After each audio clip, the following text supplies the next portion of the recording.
Artificial intelligence आज के date पे इतना स्ट्रांग हो गया है कि खुद चैट जीपीटी के क्रिएटर ओपन एआई के सीईओ सैम आल्टमैन इसके रिस्क को महसूस कर रहे हैं।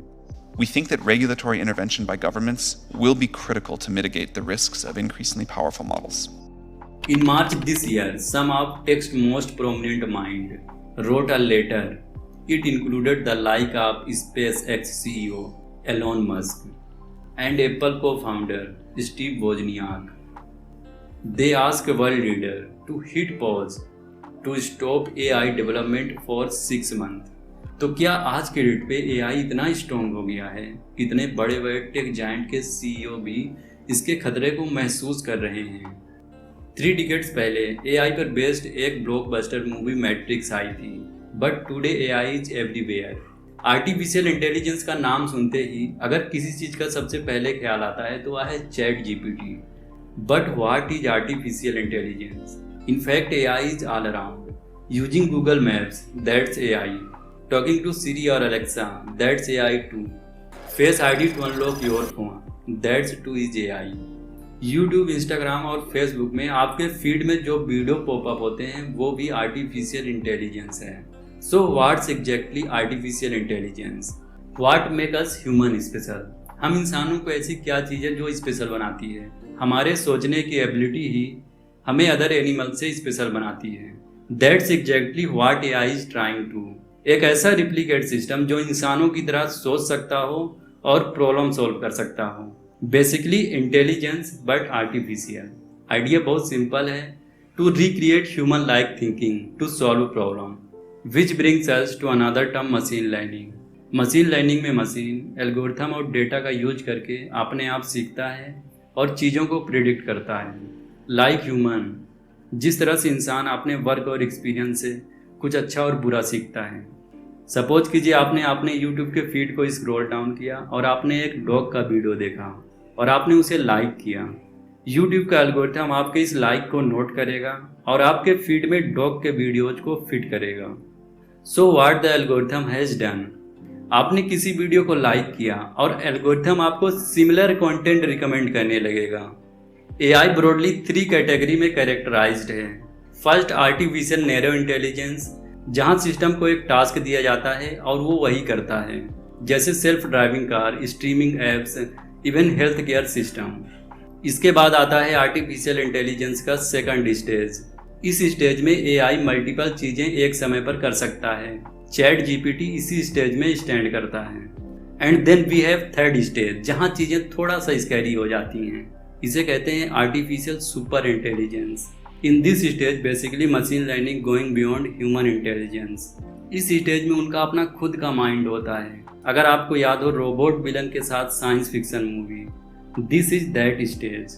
लेकिन इससे भी आगे टर्मिनेटर मूवी में दिखाया गया है कि किस तरह से रोबोट पूरी दुनिया को तबाह कर पूरी दुनिया पे कब्जा कर लेंगे। AI का करंट इमरजेंस बहुत सारे क्वेश्चन रेज कर दिए हैं कि क्या ये इथिकल है, क्या ये आउट ऑफ हैंड जा सकता है। इसके रिस्क को लेकर बड़े बड़े टेक जायंट भी अपनी चिंता जाहिर कर चुके हैं। दे बिलीव कि AI बहुत तेजी से आगे बढ़ रहा है, इतना फास्ट कि सोसाइटी और ह्यूमैनिटी पर निगेटिव इम्पैक्ट डालने के लिए काफ़ी है। इसके कई सारे एग्जाम्पल्स भी आपको देखने को मिल सकते हैं। फेशियल रिकग्निशन का यूज करके फ़ोन को अनलॉक करना कितना अच्छा लगता है, लेकिन सोचिए क्या होगा अगर इसी का यूज कोई आपकी जासूसी में करे। चाइना जैसे कंट्री AI का यूज रेशियल प्रोफाइलिंग के लिए कर रहे हैं। वो बीगर मुसलमानों की निगरानी के लिए AI का यूज कर रहे हैं। They use surveillance to oppress बीगर Muslim and other problem is bias. क्या हम उम्मीद कर सकते हैं कि ये मशीन न्यूट्रल होंगी, क्योंकि ये अल्टीमेटली इंसानों के द्वारा ही बनाई गई हैं। And as you know human are inherently biased, तो जाहिर सी बात है ये भी बायस्ड ही होंगी। In fact, AI almost amplifies the existing biases in society. As you know, AI works on data. AI is as good as the data that it is fed. If the data is biased, so will be the machine. Imagine कीजिए अगर AI algorithm को केवल white मन data के लिए train किया गया हो। Now this same algorithm is applied to women. The result will obviously be a biased one. अगर हम थर्ड इशू की बात करें तो अगर कोई इंसान गलती या कोई क्राइम करता है, then there is a provision of punishment. लेकिन अगर किसी मशीन से लाइफ थ्रेटनिंग मिस्टेक होता है तब क्या? What happens when a self-driving car kills someone? Who will you blame, the car or the person behind the code? And what if the stakes are little higher? I am talking about lethal autonomous weapons, aka killer robot. These will be able to identify target and kill them without any human help. According to United Nations in 2020, a Turkish-made Cargo 2 drone hunted down member of Libya's national army. Cargo 2 के manufacturer का कहना है कि Cargo 2 can use machine learning to classify object. This allow it to fire autonomously. Now Turkey deny using Cargo in this way. But the point is, the drone does have a mind of its own. United nation चाहता है कि इस तरह के killer robots पे ban लगाया जाए, but arm race को बढ़ावा देने वाली कंट्रीज नहीं चाहती कि इस पर बैन लगे। जैसे कि अमेरिका चाहता है कि इसके लिए कुछ गाइडलाइन होनी चाहिए, ना कि कंप्लीट बैन। ओपन एआई के सीईओ सैम आल्टमैन ने यूएस कांग्रेस में कहा था कि एआई दुनिया को काफ़ी नुकसान पहुंचा सकता है, इसलिए इसके रिस्क को कम करने के लिए रेगुलेशन की ज़रूरत है। चाइना एआई को रेगुलेट करने के लिए ऑलरेडी ला चुका है। चाइना के सभी टेक कंपनीज को अपने एआई प्रोडक्ट के लिए रजिस्ट्रेशन कराना होगा। यूरोपीय यूनियन भी एआई एक्ट पर वर्क कर रहा है, जिसे यूरोपियन एआई एक्ट कहा जाता है। इंडिया भी एआई रेगुलेटरी फ्रेमवर्क पर विचार कर रहा है।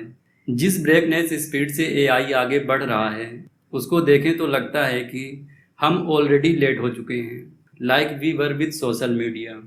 We thought of regulation only after चीज़ें आउट ऑफ कंट्रोल हो जाती हैं, जस्ट लाइक सोशल मीडिया।